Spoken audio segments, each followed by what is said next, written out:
abonnez-vous à la chaîne Poster Vision sur YouTube pour être au courant de l'actualité. La maladie cœliaque, ou l'hypersensibilité au gluten. Définition. La maladie cœliaque est une entéropathie auto-immune liée à une hypersensibilité au gluten, associée à une prédisposition génétique, caractérisée par une inflammation de la muqueuse intestinale responsable d'une atrophie villositaire totale, ou subtotale. Immunopathologie. Réaction anormale des lymphocytes de la muqueuse intestinale au gluten par hypersensibilité non allergique, type 4. Réaction auto-immunitaire. Le gluten est une protéine qui est présente dans les céréales, et obtenue après extraction de l'amidon. Le gluten est composé de protéines, albumine, de globulines, gluténine et gliadine. Dans la maladie cœliaque est secondaire à hypersensibilité surtout vis-à-vis des gliadines alpha et bêta du gluten. 1 du blé, 2 du seigle, qui contient la sécaline, 3 de l'orge, qui contient la ordéine, 4 de l'avoine. Par contre, le riz et le maïs sont bien tolérés, ne contiennent pas de gluten. Les gliadines, glycoprotéines riches en glutamine, se répartissant en 4 groupes, alpha-gliadine, bêta-gliadine, gamma-gliadine, oméga-gliadine. L'oméga 5 gliadine est impliquée dans les manifestations anaphylactiques au blé, IgE. Immunopathologie. Prédisposition génétique liée au génotype HLA-DQ2, 95% des maladies cœliaques versus 30% de la population générale. Facteurs environnementaux, introduction précoce de céréales chez le nourrisson. Origine infectieuse probable, virale, rotavirus, adénovirus, et bactéries. Certains cas de diabète de type 1 pourraient être causés par des virus, et du gluten de blé agissant ensemble. Les formes cliniques. Forme typique symptomatique. Forme latente, biologie et biopsie positive en l'absence de symptômes cliniques. Forme silencieuse, biologie positive avec biopsie douteuse, et absence de signes cliniques. Forme atypique, arthralgie, aphthose, ostéoporose, dermatite herpétiforme, etc. Épidémiologie. On estime à 2 millions, le nombre total d'individus atteints de maladies cœliaques en Europe, 1% dans certains pays. Évaluation sous-estimée en raison d'absence fréquente de diagnostic dans les formes latentes, silencieuses ou atypiques. Physiopathologie. Dans conditions normales, après hydrolyse gastrique du gluten, les peptides de gliadine ne sont pas résorbés. Toute augmentation de perméabilité intestinale, infection virale ou bactérienne entraîne une résorption de gliadine, dont certains résidus sont toxiques, et d'autres immunogènes chez sujets génétiquement prédisposés, HLA. Rôle des gliadines toxiques. Les gliadines toxiques déclenchent au niveau des entérocytes la sécrétion de zonulines, aux propriétés pro-inflammatoires vasodilatatrices. Dissociation des jonctions entre les entérocytes provoque une augmentation de l'absorption intestinale de gliadine, donc, un afflux au sein des muqueuses de cellules immunitaires, sécrétrices de cytokines inflammatoires. Rôle des gliadines immunogènes.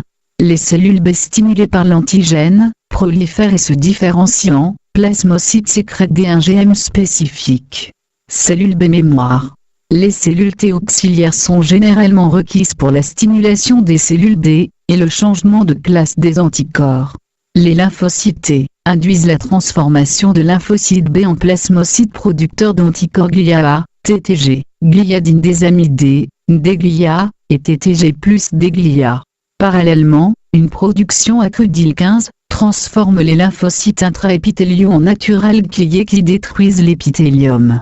Outre la prépondérance de HLA-DQ2, les patients avec hypersensibilité au gluten semblent présenter constitutivement une concentration élevée en transglutaminase tissulaire au sein des muqueuses de l'intestin grêle et au niveau de la jonction dermo-épidermique.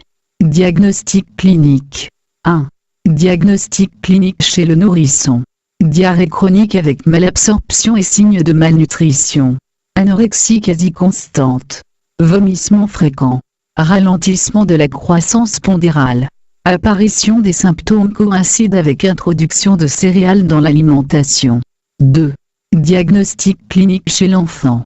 Symptômes trompeurs car diarrhée est au second plan. Douleur abdominale, vomissement, et parfois constipation. Parfois, seule une fatigabilité avec retard de croissance et ou pubertaire. Manifestations extra-digestives fréquentes. 3. Diagnostic clinique chez l'adulte. Diagnostic aisé en présence de signes digestifs évocateurs, diarrhée chronique avec stéatorrhée et douleurs de type colique. Diagnostic plus ardu en cas de symptômes mineurs, ou liés à manifestations extra-digestives. Manifestations extra-digestives liées au syndrome de malabsorption. Anémie, par carence en fer, folate, vitamine B12. Retard de croissance ou pubertaire. Douleur ostéo-articulaire avec ostéopénie, suite à diminution de l'absorption de vitamine K.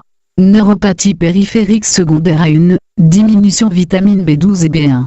Crampe musculaire par diminution magnésium et calcium. Fatigabilité par hypokaliémie. Saignement par diminution vitamine K. Autres manifestations extra-digestives. Dermatite herpétiforme. Perturbation du bilan hépatique. Infertilité, aménorrhée, fausse couche. Aphthose. Néphropathie IgA. Arthrite, etc. Évolution. Symptômes disparaissent après 3-6 mois de régime sans gluten, et réapparaissent lors de la réintroduction. Si symptômes persistent en l'absence de gluten, maladie cœliaque réfractaire, ou pseudo-cœliaque et à haut risque de développement de lymphomes intestinaux. Pensez à une déficience immunitaire constitutive. La maladie cœliaque s'accompagne d'un risque plus élevé d'adénocarcinome du grêle. Diagnostic histologique. Recommandation de l'European Society of Pediatric Gastroenterology. 1973 biopsie, confirmation diagnostique. Après régime sans gluten. Épreuve de réintroduction gluten. 1990, une biopsie pour confirmation diagnostique, en présence d'anticorps. Histopathologie. Diagnostic formel de maladie cœliaque. 3 critères histopathologiques sur biopsie duodénale, atrophie villositaire totale ou subtotale, hypoplasie cryptique, infiltration lymphocytaire de l'épithélium de surface. Aspect aplati de la muqueuse. Biopsie partie proximale du grêle. À gauche, normal. Au centre, hyperplasie des cryptes. À droite, atrophie villositaire partielle, muqueuse plate. Diagnostic biologique. Les anticorps anti-gliadine. Les anticorps anti-endomysium. Les anticorps anti-transglutaminase tissulaire. Facteurs prédisposants. HLA-DQ2, ou HLA-DQ8, 30% population générale. 95% des maladies cœliaques. Autres gènes non HLA. Gène de la transglutaminase tissulaire. Infection intestinale, rotavirus, augmente la perméabilité. Facteur déclenchant le gluten. Diagnostic biologique. Confirmation d'un diagnostic clinique. Suivez régime sans gluten. Mettre en évidence les formes frustres. La mise en évidence biologique des formes latentes et silencieuses a fait chuter la fréquence de diagnostic de maladie cœliaque typique de 67 à 91%. Auto-anticorps anti-endomysium IgA. Décrit en 1983, par Korsansky, endomysium égale à conjonctive enveloppant muscle lisse. Mise en évidence par immunofluorescence sur coupe d'œsophage de singe ou sur cordon ombilical humain. Technique coûteuse, lecture demandant une certaine expertise, pas automatisable. Excellente spécificité. 95-100%. Sensibilité 90% chez l'adulte. Test considéré comme le test de référence pour le diagnostic sérologique, en dépit des limites inhérentes à la technique. AC anti-transglutaminase IgA. La transglutaminase tissulaire, TTG, a été identifiée comme l'AG cible des AC endomysium. Performance diagnostique voisine de celle des AC anti-endomysium. Automatisation possible. Une très grande reproductibilité, car transglutaminase tissulaire produite sous forme recombinante.